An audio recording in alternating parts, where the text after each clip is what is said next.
I love this. I love this. You guys, I love this. I love history.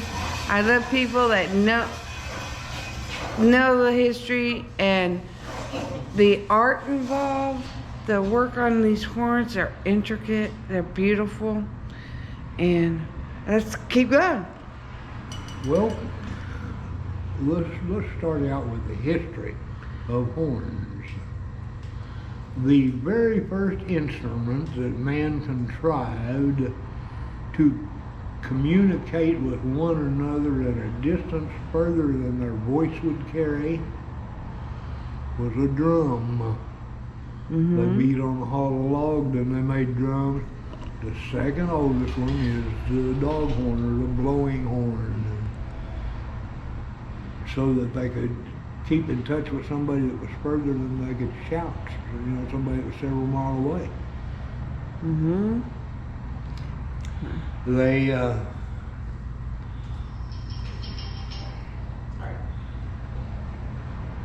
had to feed their families when they came over to this country by hunting, because there were no grocery stores. No. Now, if you had 3 guys hunting and each one of them had a dog, and somebody blew their horn, would all 3 dogs react to it, or individual? This is how you train your dog to a horn. You get your horn, and you decide what call you want to make. For instance, my family call is 3 short blasts. Okay. So when you feed your dogs every day, you blow that horn when you feed them, and they get used to that sound, that frump, frump, frump. There's something good happening to them. Okay. And they come to it. Okay.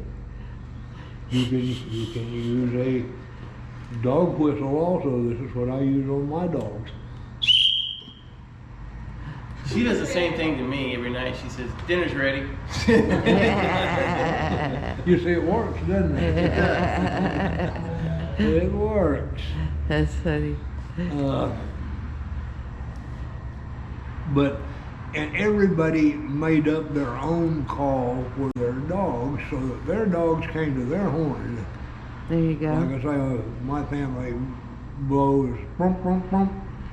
But Right. some of them's horn, they just be brump, brump, brump. Because you can change the tone in them. Oh, so the horns do actually have different tones that you can make yourself? That's right, that you learn what amount of air and how hard to blow it. She is in the midst of learning to blow any horn she picks up. Wow. Sometimes she does real good, sometimes not so good. But that's the way with learning anything. Yeah. So. But there were 3 calls, because they weren't only just for dogs, they were for hunting parties. Yeah. But there were 3 calls that everyone knew. They might not know one another's dog call, because they never met one another. But there were 3 calls that everyone knew and paid attention to. One long call, means "where are you?" Okay. 2 long calls like that means "I'm here." Wherever the noise came back from, Okay. I'm over here. 3 long calls was the 911 of the day. Excuse me. 3 long calls meant "come to me." There you go. And so if your barn caught on fire in the middle of the night, you could step out on your back porch, give these 3 long calls, and all your neighbors within hearing distance knew that you needed assistance, and they all came to you. If you were having a baby, 3 long calls, and whoever was a midwife would show up. Everybody would show up for the 3 long calls. Then they'd find out what it was. Yeah. When they got there. But that was something that every settler knew those 3 calls. That's pretty cool. It's like Now in our neighborhood, we got 1, 2, 3, 4, and they're pretty far apart, and we don't know each other's phone numbers. Not all of them. So, and what if we had a power outage or something? That would be good to know, huh? Well, that was just exactly what it was for, so that they could count on drawing somebody's attention that they needed help. Yeah. Yeah, for sure. Yeah, there's a boar, Greg. What's that? See that? Yeah. That is a warthog Okay. from Africa. With a tusk like that. Now, do the ones out here have tusks like that? They do? Yes, they do, but not that big. Okay. The warthogs are 3 times or 4 times the size of our wild hogs. Oh. Okay. How long does it take you to make a Doghorn start to finish? Well, see, that's kind of a coin toss thing there. Mm-hmm. Well, that's a fancy one, huh? Making this horn, the mouthpiece, the horn, and everything like that, takes about 8 hours, Oh, okay. maybe 6. Okay. 4 at the least, at the minimum. Then we scrimshaw, rub your finger across there. We scrimshaw that. That is engraved into the horn. That's neat. Go get your stylus. I don't have one with me. You didn't bring your stylus with you? No. You I was working on You didn't come I was working prepared, with my did hands are you? black from Oh, yeah? when For I doing rode. all that? It's It's Just before we shaped came up shaped here. like a pencil, and it's got a diamond tip on it. And You just outline it by scratch, hand? scratch. So you're not using You not it- only outline it, you put the color in it. So you're not using a computer engraver or anything, you're just doing it Oh, by no. hand? It's all by hand? all No, by not at Oh all. my goodness. That's beautiful. That's That would take me stuff days. that they use these laser engravers and stuff on. It's just another decorative piece, like you'd go and buy a vase somewhere that they painted 150 of them in a day or Right. something. Right. And there's no change to So them, there's no old- difference. They do it the same way every time. Yeah. Nothing that makes them stand out.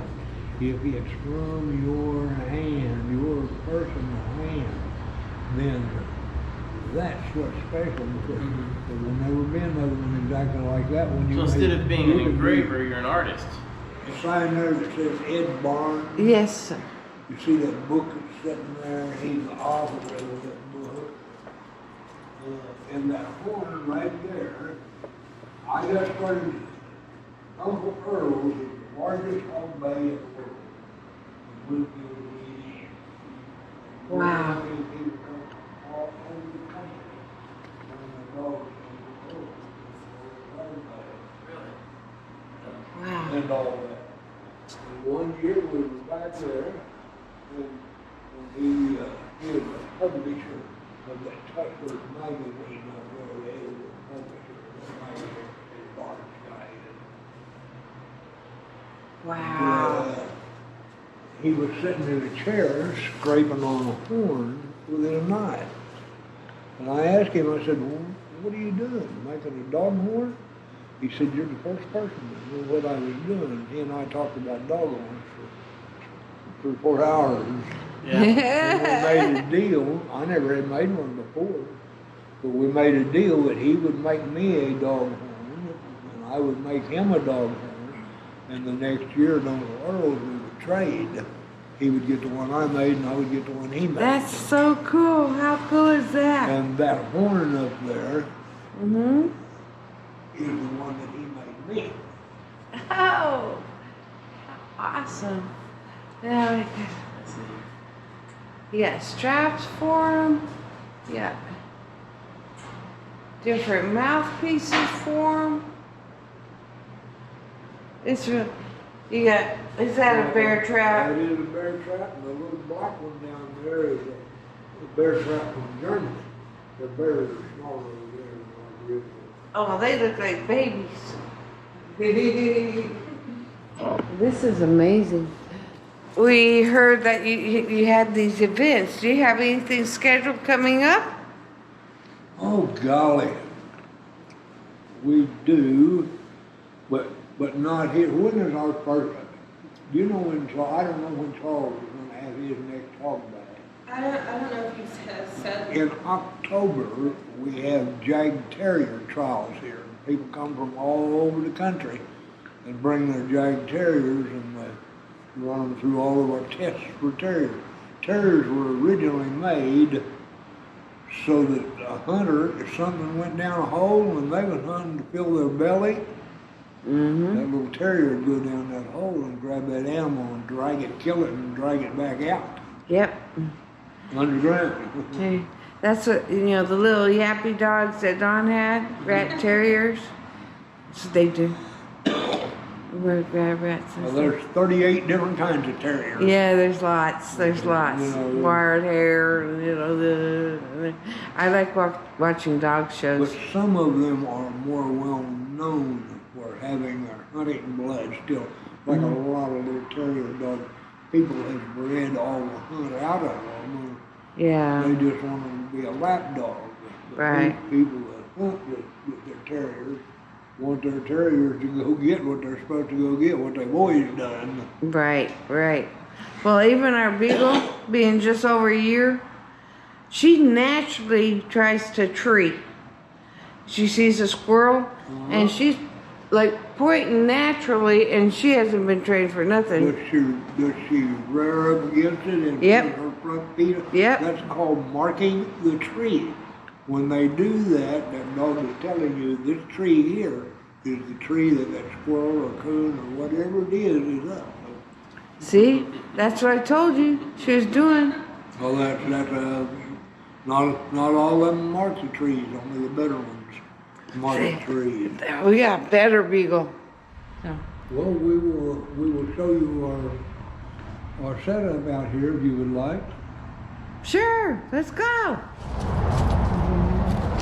All right, we're going into the back area of the property here where they do testing for hunting dogs. Terriers and such? Yeah, a lot of terriers.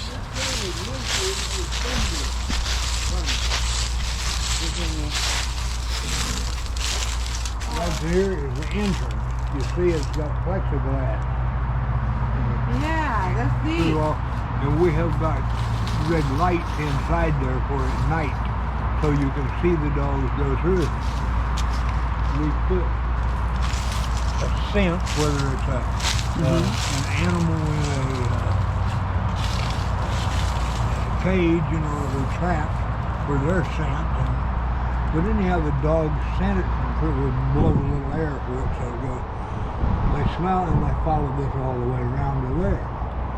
If we want to make it harder, we change and make them go back through there and come out here. And you see all those obstacles. Oh yeah. Yeah, our dog would be too big. Yeah. It's like a terrier obstacle course where they'll put the scent of an animal here. They'll start the dog over here, and you can watch your dog go all the way through to find the animal. And he's timed doing that. And there's multiple configurations where they can change this up so the dog doesn't get used to going the same way every time. This area right here has a bunch of tunnels underneath the ground where they release the dogs to find game underground. They'll put a scent at one end of one of the tunnels and release the dog, and the dog will actually crawl through all the tunnels to find the game. This is what they call a go-to-ground tunnel. Okay. There's a tunnel underneath all these rocks, and there's an opening about every 8 foot that you can check and see. It has motion sensors on it, so when the dog goes by, these red lights light up and you can tell where the dog's at in the tunnel. Okay. There is the end where the cage is at. I'd put a coon in there. Over there is the start. It's also a timed event. Okay. Over the other side of that fence line is a racetrack for terriers. Yeah, so they've got a racetrack, a tunnel system, and then this over here is the The Hog Bay Arena. Hog Baying Arena. This is a hog bay area where they train terriers to bay hogs, boars. And they have a pole that they set up, and they'll put a raccoon scent on it, or raccoon skin or something, let the dog smell it so that they get excited about it, and then they release the dog inside of the arena here, and they'll hold that pole out with the raccoon hanging from it to see how high the dogs can jump to try to get it. I have never been to a place like this. This is cool. And I believe it's in October, they have a big event here where people bring their terriers from all over the country to compete against each other. See who has the best terrier. This is the boar's den. Are the calmer ones. The more dangerous ones are in these pens back here further away from people. Okay. Alright, these are the fairly tame boars here. I'm gonna try to walk around to this other side if I can. Alright, these right over here. Oh, okay. These are the more tame boars. And these back here are the ones that you don't want to mess with.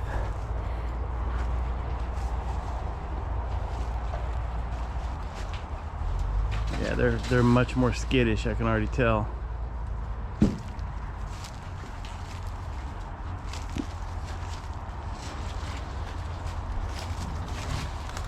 There's the bad boy over there.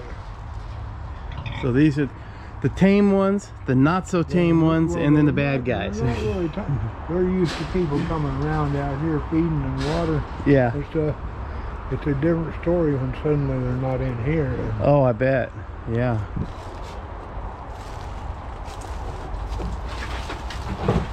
These back over here are the ones that have not been around many people, so they're basically wild. All right, guys. Well, we hope you enjoyed our visit to the American Doghorn Museum, located inside the Boar's Nest, which I guess used to be a tattoo parlor. So I'm not sure if you would look up the American Doghorn Museum or the Boar's Nest, but they are open by appointment only, except when they're having events like the terrier trials and things like that, and then it's open during that entire event. I think we're going to try to make it out there to one of those events. It looks like it'd be fun. Yeah. So anyhow, really nice guy. He graciously gave us some time to look at everything, spend all the time we wanted to there, and gave us some history of doghorns. Yeah. So Pretty cool. So anyhow, if you enjoyed this video, please hit the like button, the subscribe button, hit the little bell down in the corner for notifications, and until next time, have a great week, folks. Bye-bye. Strange RV tours will take you places with Greg and Janet's smiling faces. You might see a crazy flavored soda review or some tips to fix your RV too. So come along, won't you join us, friend, as we discover what's around the bend. Just sit right back in your easy chair. Strange RV Tours is on the air. Strange RV Tours is on